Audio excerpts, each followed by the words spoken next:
8 ધોરણ તદ્દન ફ્રી ભણતર. હા મિત્રો, તમે સાચું સાંભળ્યું.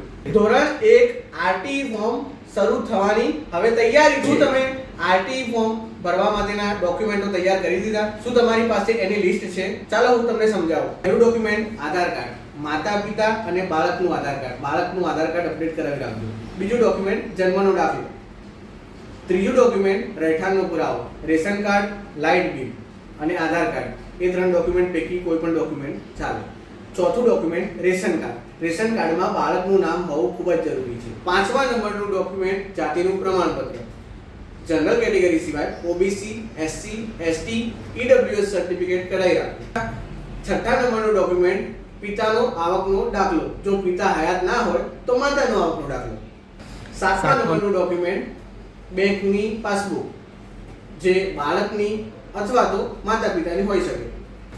8મા નંબરનું ડોક્યુમેન્ટ ભાડા કરાર. જો તમે ભાડેથી રહેતા હોય તો ભાડા કરાર કરાવવો ખૂબ જ જરૂરી છે. 9મા નંબરનું ડોક્યુમેન્ટ બાળકનો પાસપોર્ટ સાઇઝનો ફોટો, મોબાઈલ નંબર અને ઈમેલ આઈડી. આટલા ડોક્યુમેન્ટો તમે કમ્પ્લીટ રાખજો, જેથી કરીને તમારું આરટીઈનું ફોર્મ ભરવામાં કોઈ પણ જાતની તકલીફ ના પડે. બસ, થેન્ક યુ.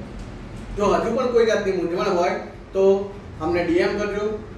નજીક રહેતા હોય તો મા સરસ્વતી સીએસસી સેન્ટર ઊંઝાની મુલાકાત લેજો. Thank you.